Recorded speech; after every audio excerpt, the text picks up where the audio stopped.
And the unintended messages, it's like static. It's the static that you generate while you're attempting to send your intended message. And the static can simply make your message fuzzy. Welcome to Your Intended Message, the perfect place for leaders and promising professionals who want to convey the intended message for greater success. Every week, we interview experts who address the challenges and best practices to deliver your message effectively. That might be one-to-one, one-to-few, or one-to-many.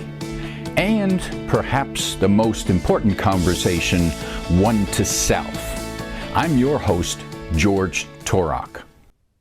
Today, it's a solo show. It's me here, George Torok. I'm going alone, giving you the benefit of some of my insights and tips and perspective on how you can communicate more effectively and get your intended message delivered more consistently. Today, let's look at the title of this podcast, Your Intended Message. That is part of the message that you send. When you send a message, did you know that there are two distinct parts, not so distinct, mixed together within your message? Your whole message is actually a blend of your intended message and the unintended messages. Let's look at the challenges of both, and once you are aware of these challenges, you can deal with them more effectively and communicate more successfully. Let's start with the intended message. The intended message, of course, is the message that you want to send, you hope to send, and you believe you sent. However, it's not necessarily the message that was received and understood. And you can probably guess, why is that the case? Well, here's 4 possible reasons why your message might not get through. The intended message might not get through. 1, perhaps you failed to clarify your message before sending. And this is a common mistake when it's more common when speaking than writing. We can do it in writing. The good news about is when you write a message, you have time to review and edit before you send. And if it's a particularly thorny message, you might be wise enough to write it, review it, put it aside for a day and come back to it the next day where you can review it and edit and maybe not send it at all. However, when you're speaking, the danger is you don't have the opportunity to edit unless you have prepared and rehearsed this message that you are delivering, which I suggest you do whenever you can. So perhaps the first reason why your intended message doesn't get across is maybe you simply failed to clarify your message before sending. Clarify your message before you start speaking, and that might mean pausing and thinking before you speak. The next reason why the message might not get through, perhaps they weren't listening. And you're thinking, what? How could they not be listening? Don't they know who I am? Well, maybe that's why they weren't listening. Sometimes your audience simply isn't listening. They're not paying attention. Why might they not listen? Well, perhaps they've heard you speak before and they know how you go on. Perhaps they thought you were boring last time. Or perhaps they can feel the emotion in your voice, the anger, and therefore they're going to simply stay out of the way and not listen. But sometimes they're not listening. Maybe they simply haven't connected with you. You haven't connected with them. You haven't got their attention. So they might not be listening. The next reason why the message, your intended message, might not get through, they didn't understand you. Huh? What are you talking about? What do you mean? They simply didn't understand. Perhaps you were talking in using terms and words that you know what they mean, but they don't. Or perhaps what you thought was clear in your head was not coming through in the words that you were using, and they simply didn't understand you. And the fourth area where the message didn't get through is they didn't believe you. Oh, they heard you, they understood you, and they don't believe you. Why might they not believe you? Well, perhaps they know you've been someone to tell untruths in the past, and clearly you could be doing it again. Or perhaps you said something early in your message that they know is wrong or they believe is wrong, and so why should they listen to the rest of you? By the way, if you make the mistake of injecting one untruth or suspicious lie early in your presentation, we now have permission to ignore everything else you say, because we've now learned that you are a liar, and what else could be true? So there are 4 reasons why the message might not get through. Now be clear, when you are sending your intended message, here's the challenge that you face. Your message starts as a mess in your head. And inside your brain, your head, it's a mess in there. And you might say, oh, no, George, it's not a mess. It is a mess. Trust me, it is a mess. If you could look inside my head, it's a mess. To you, it's a mess. To me, it makes sense. And your head, what's going on in your head makes sense to you because you've had all your life to get used to the mess in your head. And when you want to send a message, you need to take that mess in your head, convert it into words, speak the words, they hear the words, and convert it into the mess in their head. There's a couple translations going on, good opportunity for things to go wrong. And one of the areas that things might go wrong is the filters that we use that we put your message through before we even consider it. And the filters, we filter your message because we are bombarded by messages every day, and we need to make quick decisions, and sometimes those filters work against you getting your intended message across. What are some of those filters? Well, the first one is beliefs. What are the beliefs that they have? The beliefs they have about you, your company, your organization, the group you hang around with. What beliefs? The topic you're talking about, that you're telling them. What do they believe? How do they believe differently? Are you addressing those beliefs? Are you clarifying the message? Another filter is their experience, based on their experience. What is their experience with this topic, with this issue, with this challenge? How have they handled it in the past? Why should they handle it differently this time? What's their experience with you, your company, your firm? So those experiences get in the way. I was working with one client where they were trying to get an important message, a cost-saving message to their client. However, the client was resisting, and maybe the client was resisting because the client's most recent experience was that the supplier didn't answer a question they asked, a significant question about delivery stats. And my client, who I was trying to help get to, thought that, well, but that doesn't matter. Our current message is more important. It doesn't matter because the recent experience was you're not responding. So deal with that experience. Another filter is the emotional state of your listeners. What's the emotional state that they are in? Are they delighted? Are they happy? Are they fearful? Are they angry? Are they sad? Are they confused? What's their emotional state? Because their emotional state will filter and change the message that gets through. Another filter is the setting. What is the setting of where you're delivering the message? There's no question the best setting for delivering a strong personal message is to be face-to-face with people in the same room. However, sometimes we need to do that by email, by telephone, or by a Zoom call. And each of those settings have a different filter to them. When we're in the room, we can see you, we can hear you. When we're on the phone, we can hear you. When we're on Zoom, we can see you and hear. We can see you partly, and we're filtering, the messages filtered through this computer screen, which is a filter. Another filter is the perspective. What is their perspective? What is the frame through which they are viewing and receiving your message? Closely related to that is what about recent events? Recent events which you may or may not have any control of can have an impact on your intended message. And I'll give you an example of that.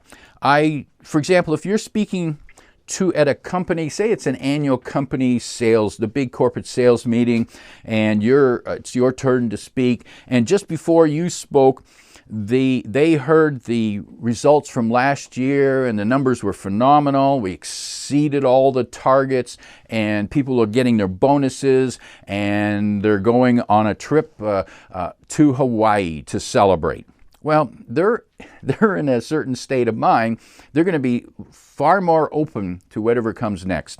On the other hand, imagine if it was just the opposite. They received the numbers from last year. The results were dismal.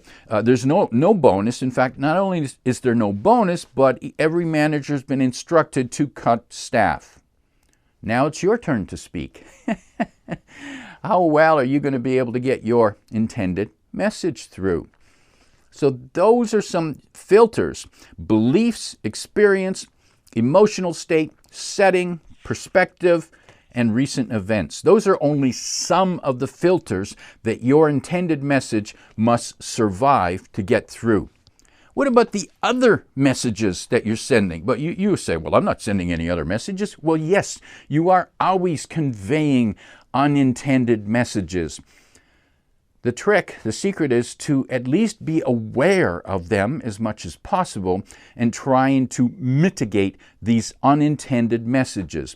And the unintended messages, it's like static. It's the static that you generate while you're attempting to send your intended message. And the static can simply make your message fuzzy. It could annoy people. It could even overpower and contradict your intended message. Whoa, so I think we better pay attention to the unintended messages. What are some of the factors that can generate those unintended messages? Well, there's several. And I've got 9 right here, and I'll tell you quickly what they are. The first one is vocabulary. Your vocabulary, your choice of words, sends unintended messages. Are the words you're using, are they understood? Are you using over cumbersome words? Are you using street slang? Are you swearing? Are you just using totally inappropriate locker room language? Those words send a message, an unintended message about you, and that can harm and sabotage your intended message. The next element that can have, next factor that can generate unintended messages is the grammar, which is similar to vocabulary. The grammar you use. Do you demonstrate that you understand proper grammar without being, and yes, everyone is allowed to make little mistakes. Remember, by the way, the more people know and trust and like you, the more the flaws they will forgive you. But people who don't know you don't have the chance to forgive you. So do be aware that your grammar can have an effect.